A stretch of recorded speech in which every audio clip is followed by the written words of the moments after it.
Welcome to the Smooth Force Podcast. I'm Lamar, your host, and I have the honor to introduce Perseus Black as the guest. How you doing, Perseus? Good, bro. Good, good. So let me introduce Perseus. He is a professional powerlifter who, at the age of 36, competed in the 275-pound class with an overall 2,265-pound total, or 1,029.5 kg total. His top competition lifts are 903.9 on the squat, 578.7 on the bench, and 782.6 on the deadlift.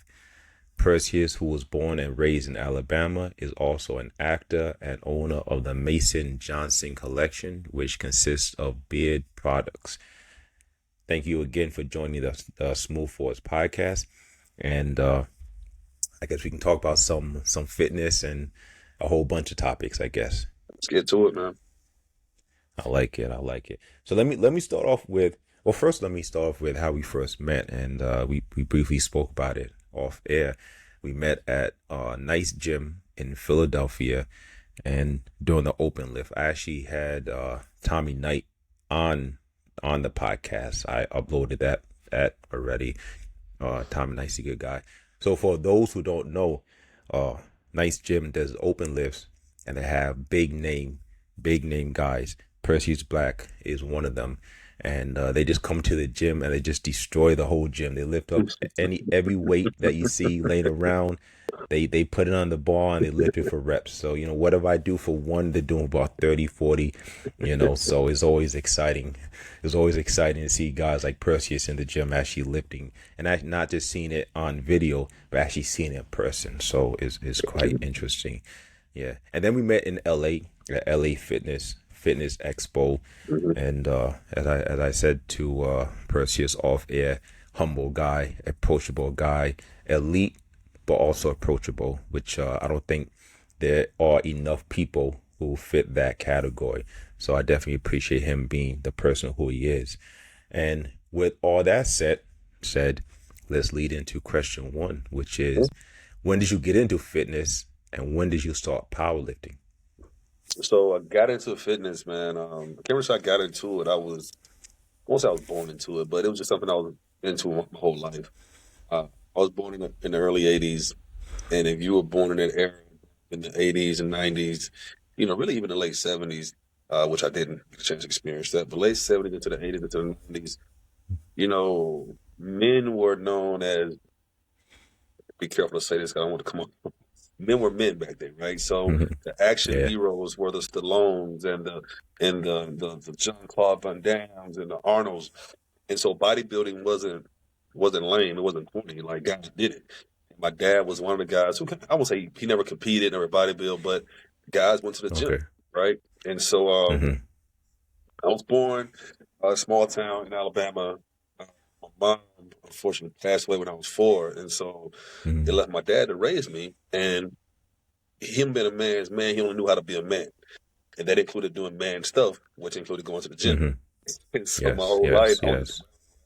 I loved it. My very first weight set, I remember, I was like maybe 5 or 6 years old, and I got like a Hulk Hogan dumbbell set. Right, I'm just Nice, a kid. nice. I wanted to be big, I wanted to be like my dad. So anyway, fast forward through life, I played sports all throughout, junior high into high school. Of course, I just loved lifting weights. I was always, I guess you might say, a weight room warrior. But I was fortunate enough to earn hmm a scholarship and play Division I football at a small school in Nice. Birmingham. And so I went on there, and I was always undersized, no matter what I did. Some might not Okay. believe it now, but I was always undersized. So as an outside linebacker, I was recruited, stepped on campus at like 185 pounds, 190 pounds at Oh, best. oh wow. Wow. Um, Yeah. I graduated college, 4 years later at like 230. So obviously I trained a lot during that time, loved working out. Finished Nice. school, and like a lot of guys who don't get a chance to go on and fulfill their dreams as an athlete, I finished school, man, just like started being a normal dude. I started with the training, a lot of hmm partying for the weekends and what hmm have you. And I guess I'll say around 2015. So I graduated college around 06, 2015. Uh, I didn't come back in the gym maybe 5 years at this point. So I maybe got back in the gym around 2010. Okay. 2015, I'm working out and I'm getting bigger, and people in the gym are asking me questions like, "Do you bodybuild? What do you do?" But nah, I just like working out. Um, Hmm. and a friend of mine, a lady by the name of Melanie, she's a powerlifter in Birmingham, Alabama, Okay. and she said, "You should try powerlifting." I said, "Nah." I don't think so." And at the time, I didn't know much about powerlifting. Powerlifting today, in a Okay. short period of time from when I started in 2015 to now, it's grown leaps and bounds. And I have my True. my Yeah, I believe it. I have yeah, like, and I have my view on what it is. But anyway, she convinced me to do a meet. I prepped myself. Okay. I had horrible form. It was just a raw on the Hmm. platform. But Yeah. my first competition, I made national qualifying numbers squeaking by, but I still made Nice. national qualifying numbers. Nice. I'm so uneducated on the sport. I didn't even know that. So another Mm. buddy of mine recognized and said, "Hey man, you qualified nationally, bro. You should probably take this seriously and do a big meet." And that was the Hmm. trigger. That was the trigger when I realized, okay, maybe Nice. I do have a little bit of a gift. You speak about my humility, man. I've never been one to feel like I was anything more than just another man, honestly. So a lot of times when I hear my compliment read off to me, it's still a little weird for me. But that's how I Mm. got into powerlifting, bro. Got into powerlifting, did well. I got into it a little bit later than most people do. So I was already like 32. So I had a short window to try to do a lot. And I really pushed it. I Okay. pushed my Okay. body. I did as much as I could. So you're talking about like in a 5 year span, everything you just mentioned, that was all in a 5 year span of actually competing. Nice. Now I've been training hard for about 4 or 5 years before that. And yeah, that's the short of the story, without going into too much detail. Nice. It's impressive. It's impressive because a lot of powerlifters, they definitely start. Although you had your collegiate sports career, and I know he's lifting while playing football, but a lot of powerlifters, for at least for what I believe, they start in the 20s, Yeah. and then they mature in the 30s, but they start really in the 20s, and then sometimes they just kind of leave it alone around the 30s. Sometimes like nowadays, like Leroy Walker. Mhm. Uh, I know I'm not sure if he's benched as much anymore. He's into arm wrestling and he's into other things. But I think even around 40, he put up some pretty big numbers, which is pretty impressive. Uh, so this is something that a lot of people have gym lifts. A lot of people have big, impressive gym lifts, but they never go and compete, or Yeah. just doesn't transfer over onto the platform. So let me ask you, how hard or how different is a big gym lift PR and a podium PR? Uh, it can be really different for a number of reasons. Uh, when you're in the gym training, all right, let's call it this. Let's break it down this way. You take I call it the casual gym goer. Someone who's not a competitor, Hmm. not in prep. He's just a guy who Okay. likes to work out. I think it's cool. Some Okay. people call them, they call them pro lifts or whatever. I'm the type of person, man. If you are into fitness in any capacity, I have no qualms with it. Like I don't care if you're a guy Hmm. in there being a what they call a douche and doing some those running all out. Like he's in the gym, he's getting at it. I don't care how you do it. Right? I'm That's never true. one of the judgmental That's person. true. So when Yeah. you're in a gym like that, you don't have any set goals in front of you. No one's really watching you while you live. You might have a couple of buddies who encourage you. Uh, Hmm. you had a Hmm. lot of rest that day. You didn't really do very much. You know, yeah, you come in and hit a big lift every now and then. I know guys who try to max out every week, which is I hate to see that because it's not really how you should do it. But anyway, Yeah. uh, Hmm. but then when I started competing, I started prepping, and it would be Okay. so frustrating, bro, because you would prep. And I had an amazing coach, Les Keys. He's one of the best powerlifting coaches in the world. I'd say, a young Hmm. kid, but knows his stuff. And Okay. he could lay my 10 to 12 week program out, and my numbers would be spot on every week, right? So we set a Nice. goal, Nice. and we're progressing towards those goals. And I'm gonna use my bench press for example, because it's a prime example. Always wanted to hit Okay. 600 on the bench press in competition. Now, Hmm. when you compete in powerlifting, the lift go squat first, bench second, then deadlifts. You get 3 attempts at all, right? So Okay. during prep, in the gym, it's like a family atmosphere. Everybody's supporting everybody. So I would come in and I Mm-hmm. would hit 600 3 weeks before competition. But that's also hitting 600 with a Okay. lot of rest. I'm eating Mm. what I want to eat all that day. The Okay. environment's nice and calm. But then you come actual Mm-hmm. meet day, you have a couple hundred people staring at you. Number one, uh, Mm. Mm-hmm. you just went through a flight of squats where you maxed your body and taxed your CNS out. And so now you're gonna come, True. 45 minutes later and try to do the biggest bench you could possibly do, and your body just can't. You start to fatigue out. Your CNS starts to fatigue out. Okay. So the biggest difference in Okay. the two between being in the gym and being on the platform is the amount of rest between your lifts, the abuse your Okay. CNS takes, central nervous system I'm talking about. And Mm-hmm. it's the overall pressure. It's like a golfer. There are a lot of guys who are tremendous golfers on the weekend with their buddies, but they can't stand on that Yes. on that Yes. 18th tee with 30,000 people looking at them like Tiger can. And Mm-hmm. handle that pressure. So when I would compete, I Yes. had Yeah. a natural knack of being able to kind of block the room out. As soon as I would unrack the weight on the Mm-hmm. squat, it's almost like the room would go black for two reasons. Number one, I got 900 pounds on my back, so Yeah. but for two, Yeah. you have to have that I mental do it. fortitude to be able to just kind of just block everything out. Not everybody can do Mm-hmm. that. I've seen a lot of guys Yeah. cave under True. pressure, True. and then also when you're in competition and you're backstage, especially when you're on at a national meet and you have some of the best lifters in the world there. It's a little different on a regional level Mm-hmm. because it's only just one or two really strong guys. When you're at a national meet, Okay. it's 15 guys who are the best in the world. So you're in the back warming Yeah. up. You can easily become intimidated if you let it get into your head. Look at other people what they're doing. So there's a lot of factors that make it a little more difficult on meet day versus just when you're in the gym.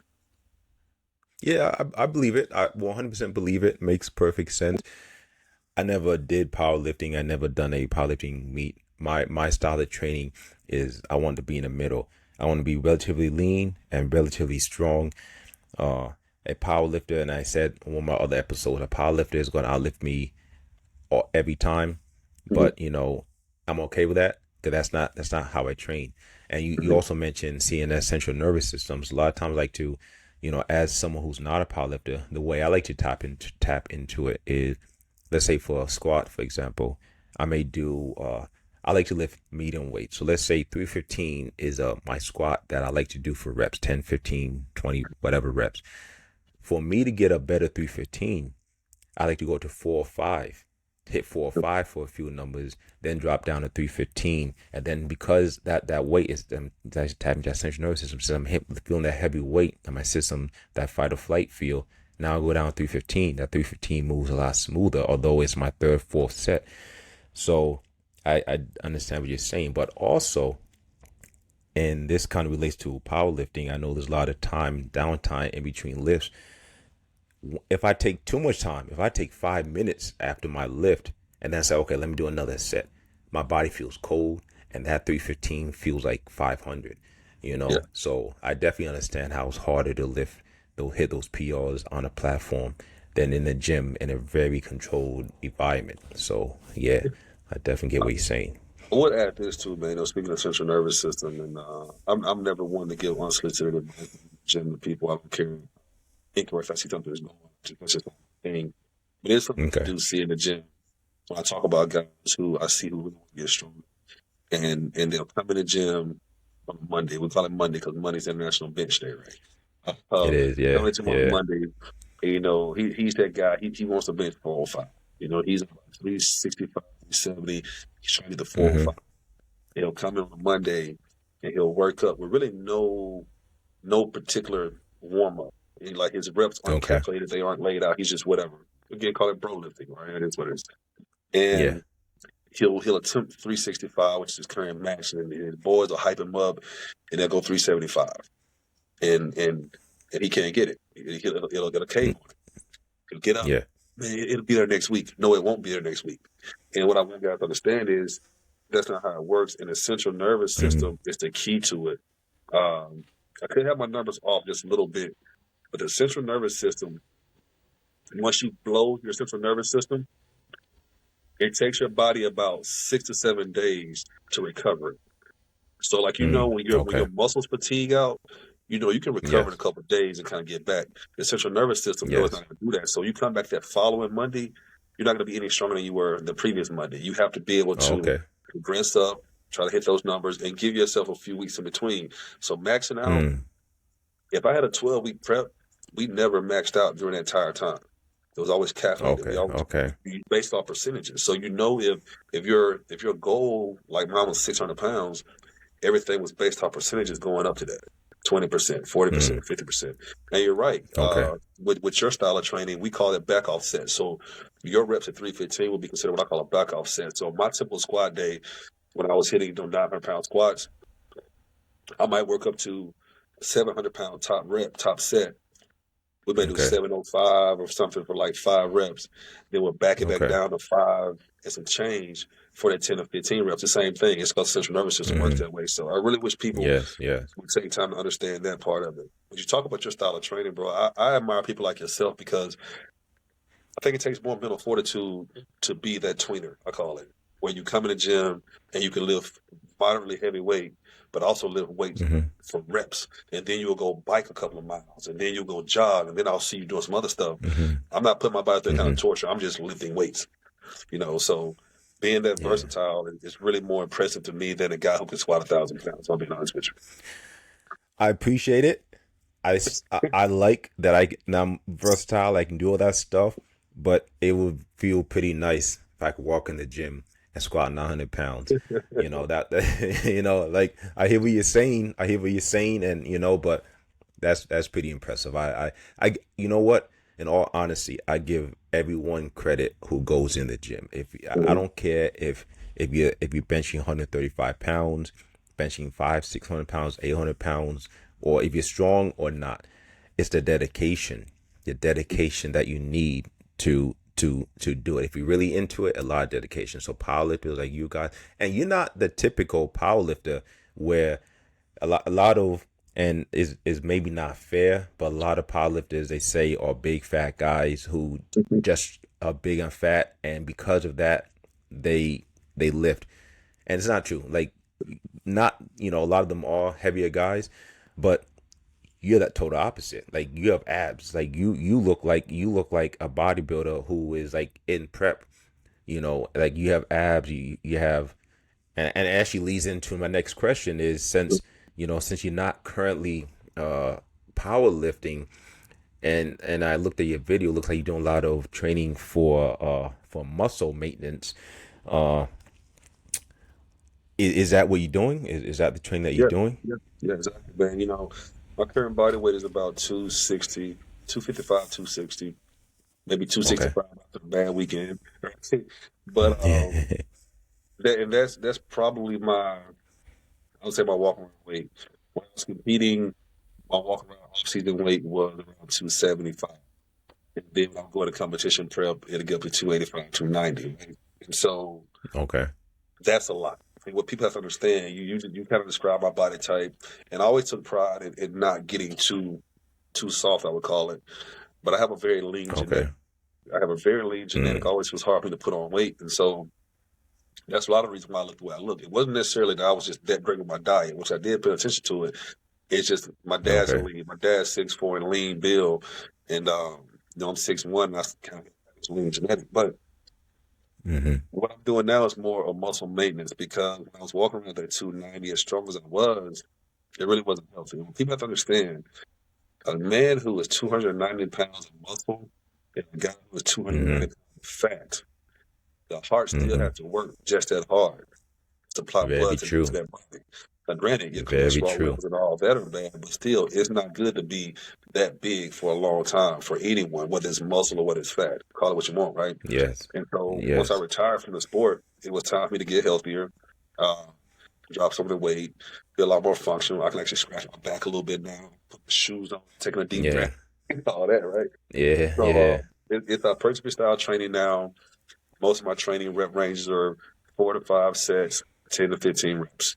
Uh, Nice. it's just getting my cardio back in place and it's all that good stuff. It's being more functional, training more or less for lifestyle. I'm 40 years old now, be 41 sure, next month. Well, yeah, next month.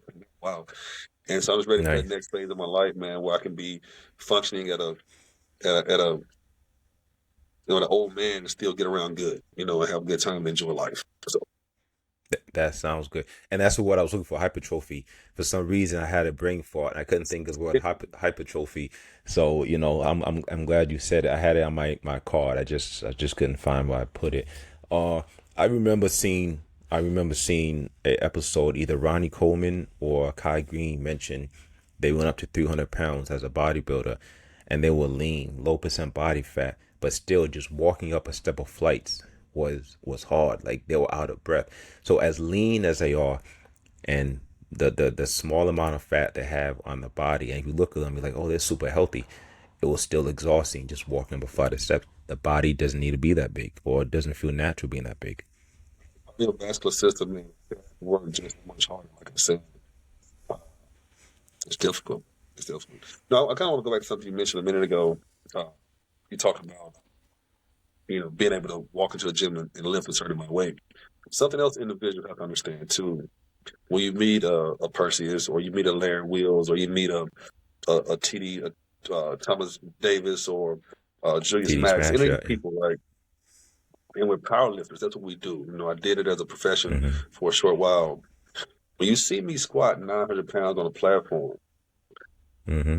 again, getting a little scientific here, my body's only technically going to be at its maximum strength for about 3 weeks. Mm-hmm. What you do, you build up to your Okay. peak. All right. And I squat Okay. 903 on that day. I have about two Okay. weeks or 3 weeks before my CNS starts, until my body starts to my peak starts to fall. So a person Mm. will see me in competition and say, okay, he can squat 900 pounds. And then they'll expect to see me to walk into a gym any day of the week and be able to Yeah. rep Yeah. 750, 800 pounds. It doesn't really work that way. It's all Mm-hmm. about building your peak and, again, training the CNS. So, again, that's really kind of something that those guys who are in the gym every day, who casual goers, who want to be able to bench 500 pounds, it takes time. You have to be strategic and you're going to do it. Yeah. So, I believe it. Yeah, I yeah. definitely believe it. You can't. I mentioned him a second time. Leroy Walker said he's not always 600 pound bench strong. Like you're not gonna always be that. That's when you peak. You may hit it at your peak, but you're not walking around and like you said, you're not gonna always be at that peak at that strength. And I don't know if it's even healthy. I'm not gonna say it's not healthy, but it's the body. It's just not natural. The body I can't can't do can't it. stay at that level for so long. It's just like bodybuilding. I did one competition. I was super lean, and I was just tired all the time, and I just didn't enjoy the lack of energy from the hardcore dieting and all that stuff. So like having a little extra fat is just it feels better. If, Uh, you, if you're let me being let me go to yeah. Keep No, going. I was gonna say, if you're being honest with yourself, to be an elite athlete, really to any level, powerlifting or bodybuilding, you're asking your body to do something that's not programmed to do. Yes, Stress it out, and so that's true. you have to be realistic. That's what I was gonna say. 100% true. 100% true. I want to. There's two quotes that you have on your page. I may read both of them, but I definitely want to read one of them. You said, if sharks do not continuously move, they will die. Same for us. If we don't continuously evolve, we will metaphorically die. And I like what you said. And the reason I like it so much is folks who are the elite, the folks who are really into what they do and they put the effort into what they do, they have the career. Then once that career ends, they jump into something else. And I know you jumped into acting. All right. So you succeeded in your powerlifting career. You may not have hit all the numbers you wanted, but still quite impressive. I applaud the numbers that you did. But now Thank you. that you're not, you're not in that industry anymore or that field anymore, you moved over in business and you moved over into acting. Mhm. How's your acting career going? So, that's something I got into really just for fun. I was doing stage plays really for many years now. I think I did my first one back in Oh yeah, oh, nice. back in like 2012. It was just something I didn't talk about a lot. Okay. I'm a competitive person by nature, and Mm-hmm. Mm-hmm. competitive doesn't always mean I have to compete against other individuals. Sometimes it's just me challenging myself, right? And so Nice, you're right. nice, So nice. as far as that quote, my thing is, we as human beings, I feel, again, it's all just my opinion, you can't Okay. box yourself in Yes. because you're going to find yourself in a rut. And especially when you rely Mm. on physical attributes, right? If you're going to be any kind Okay. of an athlete, you're going to do it for so long. Mm-hmm. And so you That's have to true. involve your mind, you have to involve your expectations, you have to evolve in general. If not, you're just going to find yourself sitting somewhere and dying. A great example is that guy who's sitting on the block right now, somewhere, Mm-hmm. with a drink in his hand, telling the boys how bad he was in '94 on the football Yeah. field. Right? Yeah. He That's couldn't get true. involved, That's right? true. And that's what I meant. I never want to be that guy. If you look at my page, every now and then I do a throwback post or something, but I very seldom reflect on anything in my past. No Okay. matter how Okay. good or how bad it was, no matter how good the accomplishment may have been, once it's done, it's done. And I've Okay. always said, Okay. you're only as good as your next accomplishment. So Mm-hmm. if I was a guy who wanted to lean on my 903-pound squat for the rest of my life, like, come on, you can't do that, right? So Yeah. uh, I'm always looking forward to something new, and I'm all about closing chapters, right? Nice. And Nice. just Nice. trying to challenge myself, man, and just be. I want to be well rounded in anything in life. I want to be able to sit in a conversation with somebody about anything, not just sports, not just powerlifting. Okay. You know, Yes. that's what I Yes. challenge myself to do. Do a lot of reading, a lot of research, love documentaries for that same reason. I just want to be a well rounded person in general. I don't give Nice. Nice. as Nice. much of myself to my page as I probably could. There's a lot more about me that I just purposely don't put out, on my page. Uh, but yeah, man, I'm into just pretty much everything, bro. Like I just like to learn. I like to learn. It's almost a high for me to learn something. You know, Nice. Nice. And and actually, and, and that, no, I yeah. was gonna say I was having a conversation with a gentleman last night, and I said one thing about me, I don't have to like you to learn from you. Okay. That's Okay. another issue I think in our society. When we don't like a group of people, we shut them off in general. Like nothing they say has any validity to it, and you can't be that Yes. way. Mm-hmm. Yes, I agree. Can't be closed minded. I agree. Yep. I agree 100%. You can learn from. I've been in the fitness industry for a long time. I've been lifting weights for a long time. I've been into fitness for a long time. And I say all the time that I can still learn from someone who's even new in the sport because maybe someone told that person something that I didn't know or I forgot. And although he or she is only a year into the sport, that person has new information to them, which is old to me, but I forgot, or maybe I just didn't know. So I'm never closed minded. When I go to the gym and if I train with someone, I like to do their workout, and hopefully I pick up something, and pick up something from that workout. I can add into my workout. So I agree with you. You can't be closed minded, and you can always learn from someone. So yeah, I I'm, uh, agree. I'm forever the student. That's how I look at my life. Forever the Yes, student. yes. I'll never know everything to know about anything. So Mm-hmm. That's a good attitude. That's a good attitude to have. I don't want to take up all your time. I think the listeners, well, especially the guys who are power lifters or into it, you gave some good information that I think if they listen to this, they're definitely going to learn about the peaking and so on. Uh, like I said, I don't take. I appreciate you being on a podcast. What I want to do, yeah, definitely appreciate it. What I want to do is, if you can, if your IG page is amazing, a lot of good stuff. If you can let people know any way they can contact you, like your IG or I know you're into business. I know you're a businessman as well. I applaud you on that. You're definitely a businessman. So any contacts you want to yeah, give out? yeah. The easiest way and best way to find me. I mean, of course, I'm on all platforms. Primarily Instagram. I'm not for social media. You know, Hmm. type of guy probably should be in this day and age. So it's primarily Instagram, IG. Okay. It's Perseus, uh, TS_Perseus, Perseus, and IG. If you want to contact me, shoot me a DM. Like you said, I'll probably be open. Hopefully, I'm approachable to most people. They see me that way because I learn to interact with Yeah, people, learn definitely. from people, talk to people. So definitely hit me up. Perfect. My website, Mason Johnson, Beer Caroline, is Mason Johnson. I'm sorry, MJ Joe Collection. .com. Uh, it's a Okay. beer, balm, and beer oil that little do people know. Mason Johnson was my great grandfather.